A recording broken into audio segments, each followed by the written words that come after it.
So you're a natural light photographer and flash can't look like natural light. But I got a question for you. What does natural light look like? I'm Daniel Norton here for PPA, and let's talk about making flash look like natural light.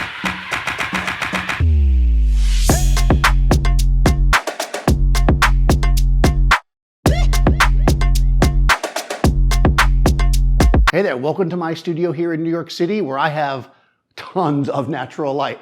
I moved in this studio a couple years ago, we'll say, and I was blown away by the light in here. And I thought, wow, natural light, awesome. And my clients loved it. And they were like, oh, headshots, natural light, boom. And then one day it was rainy. And then one day somebody wanted a shot at night. Then I started thinking, I just can't fall back on these windows. What can I do to create images that feel like natural light, but aren't? So we're going to talk about using flash to make images that mimic natural light. But like I asked at the beginning, what is natural light? Well, you've got south-facing windows, which we do here, in the middle of the summer on a day where there's no clouds. That's a punchy, hard light like you might find on the beach. Then you've got cloudy days, of course. Then you've got north light, as they call it, which is like a softer, bounced light. Which one of those is natural light to you? When you make a portrait of somebody outside, what do you do with them? Where do you place them? I'm guessing probably in the shade. So we'll start that way. We're going to start with creating a big open light. And here's the thing. Normally, when I'm talking about placing lights, I say, put the light as close as you can. If you're trying to mimic natural light, though, that's not what you want to do. Because the sun is far away, which means the fall off is more gradual. We can't take our beautiful octagon with a grid and put it a foot away from our model's face and think that's going to look like natural light. It won't. What we need is a large light source, so it stays soft like the clouds, but that's far away. So I'm actually going to use this 6-foot scrim gym as my main light source here. We're going to have Marissa come in and we're going to start with a nice soft daylight feel. All right, so let's get Marissa on set and let's take a second to talk about this scrim gym. Excuse me, Marissa? So this is 6 feet square. So I'm very tall, as you can see.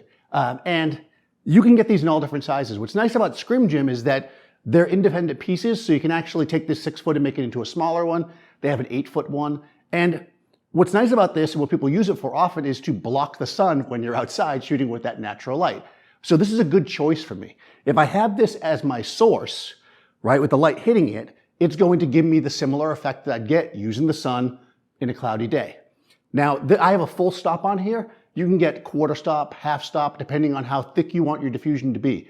That's going to determine the specularity of your light or how punchy your highlights are. I'm going to use a full stop here because we're going for like a very cloudy day. So all we're going to do is place this. And normally, when I'm working in the daylight studio, I'm going to want to put the light source, that is, so the scrim in this case, where the windows are. That helps for the subject too, so they kind of get, oh yeah, that's where the light is. So I'm just going to lean it against the C-stand here. We'll clamp it so it doesn't fall over. Make sure you have a sandbag on there. I had a clamp, I don't know what to do with it. We'll do like the Benny Hill music here. All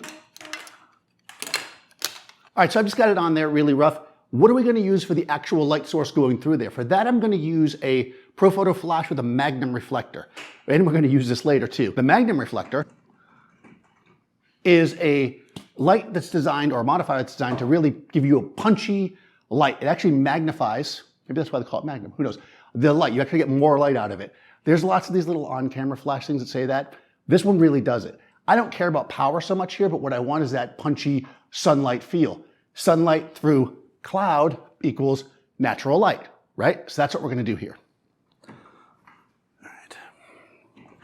So I'm going to put you kind of close to the wall, like maybe 3 feet away from the wall, Marissa. We're just going to use the studio wall here, keeping it simple.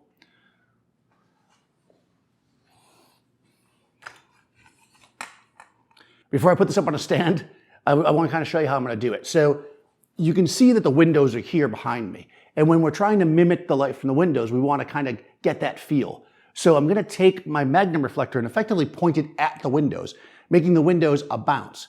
But if we do that, it's just going to spread everywhere. I still want some control because, again, this is natural light, but maybe a little better. So what we're going to do is we're going to add our scrim, as I mentioned, in between. So effectively, I've got a C-stand here with an arm right here, and I'm just going to lift this up Actually, I'm gonna lower the arm. And we're just gonna clamp our scrim on here. This does not need to be absolutely perfectly on here. We're not out in the wind. It's, you know, it's not gonna be a problem because we're inside the studio. Just get it on there so it'll stay. Raise up. And what we want to do is move this to the window because we don't want light to creep around it, right? This is going to be our light over here. We're effectively creating a large V of light that's going to push forward this way. The Magnum reflector is here, kind of up, right? Because we want our light to come from above. It's going to bounce into here and across and go through our scrim. The ceiling is going to help us, and the floor, to add a little bit more of that bouncy whiteness that I get in here with daylight. So let's take a quick look at what this looks like. I'm in TTL. I'm going to have it come a little bit this way. Perfect. And all right, before I do that though, we're going to kill our movie light here. I'm going to switch to auto ISO. And at 4000 ISO, and we're going to see what it looks like with the light from the windows, the natural light, if you will. And we can see that it puts Mercer to sleep. Let me take those out. And we can see that what you've got is a nice big open light. You have some bounce up. You can see some shadow kind of coming from the floor and the ceiling. And basically it's just flat. And that's what we're going to kind of recreate here. So let's put the ISO back to where it was. 100.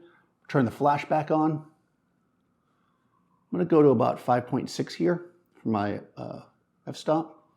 And we're in TTL, with just the one light firing. Let's see what we get here. Okay, so TTL, as it often does against a white background, give us a slightly dark shot, but we can see by the angles and stuff of it that effectively we're pretty close, you know, except for being dark, to the light. So now all we have to do is get this to the right exposure. We're going to take our TTL, we're going to switch to manual, and we're going to raise our power. That's about a stop and a half underexposed, it looks like. So I'm just going to raise the power, stop and a half, and let's get another shot. Here we go. And there we go. So now we've got that beautiful light that's similar to the window light, right? Again, similar to the window light. This is straight up window 4000 ISO. This is with the flash, right? Is it exactly the same? No, but it's pretty darn close, and in a lot of ways better because we can really control it, right? We're shooting not at 4000 ISO, and we can shoot any time of day. None of the light from the windows and stuff is affecting us because if we take a shot with no flash at all now at these settings, right? There's nothing there. It's basically, you know, you get a tiny, tiny bit of detail, but that's it, right? So again, we've got window looking light. Pretty simple with a silk. You could use a bed sheet, right? People do that. The color won't be right. So in a pinch, that'll work if you just want to play around, but really, you're doing this for clients, get yourself a nice silk, a nice frame, and you can create a nice soft window light, like a south light on a cloudy day or a north light. Now let's create something that's more like a punchy sun, and that's actually going to be pretty simple. All we have to do is remove the silk. Okay, which I will do. I'm not going to actually remove the silk, I'm just going to point the Magnum directly at her. So remember, the sun, you know, imagine Marissa's out on a beach. You know, the sun, again, is going to be just a small dot of hard light. And we're going to have shadow, but it's not going to fall off like super, super fast because, again, the sun is far away. So I'm going to go back to TTL. I'm going to leave it more or less in the same position. It's a little low, actually. And you can control your time of day, if you will, by how high or low it is in the sky. I think most people shooting, you know, let's say a model outside in the direct sunlight are going to shoot like end of day-ish, not golden hour. We're not going for that, but kind of end of day-ish. So I put this lower in the sky, if you will, and go back to TTL. And let's see what we get here. Punchy sunlight. And there we go. Just like out in the sun, we have specular highlights, right? The skin is glowy, right? Which you can obviously put on whatever makeup you want that will give that. Look at the way it shapes the body, right? And if we look at the background, it's pretty even across the background, which means we're getting a slow fall off, right? Yes, she's brighter, so it's not exactly like the sun hitting her, but it's pretty close. And this will give you that punchy look. If you want that like shiny body in the sun, this is it, right? Magnum reflector, back it up, and then do it. We can actually back it up a little further too if we want. And all backing it up will do is make the light a little bit more even. The further back it goes, the harder it gets, yes, but it's already so hard that it's not gonna be, there's a certain point where it kind of reaches maximum hardness, I guess, for lack of a better word. Maximum hardness, that was the name of my band in college. There we go. We even have a little shadow on the wall, which I would try to avoid because that is sometimes a giveaway because the sun won't create this double band shadow thing. So you want to kind of avoid that. But what we get is a nice punchy light that looks like it could have been taken out in the sunlight, right? It's either sun shooting through a window if it's soft light or somebody who's standing outside. And we see that the wall is, again, even and beautiful. So even if you have a daylight studio like I have, and even if you can shoot with natural light whenever you feel like it, sometimes it's worth it still to create it with flash. Why? Well, if the clouds are coming in and out, it's not going to constantly change, right? Your frames won't be all over the place. You'll have consistent color because you're using flash. If you wanted to manipulate the color in some way with, let's say, a gel or something, again, you could have consistent color with that. Also, it's easy to control if you want to throw like a cookie up to create some type of pattern on the wall. You can balance that out really easily. You're not going to be able to get a cookie pattern from the sun and then also get the light on a subject through these windows, right? Just not going to happen. So there's lots of reasons to control light. Sometimes we do it because we have to. Sometimes we do it because it's just better for what we're doing. If I'm going to set up a whole day of headshots in here that have this like feel of soft natural light, I'm going to use this silk versus just relying on the windows. It's just more dependable. Knowing how light works, kind of examining the light that you encounter in the world, thinking about it, and then building it yourself is a great process as a photographer, even if you don't use it all the time. You're at that one wedding and they wanted that sunny day shot for the final shot, but it got too late because the party went long or whatever. You can create that punchy light for them and give them that shot that they always wanted, even if you don't have the ideal light. That's why we do these things. Thanks for watching. If you have any questions about this or any tips for anybody else, please do put them in the comments below. Be sure to subscribe to the channel. Lots of great stuff here on PPA that you can see different photographers talking about different techniques and business. Also, we got Marissa over here. And I'm Daniel. You can find us in the description. Follow all those links. Do all the good YouTube stuff. I'll see you soon.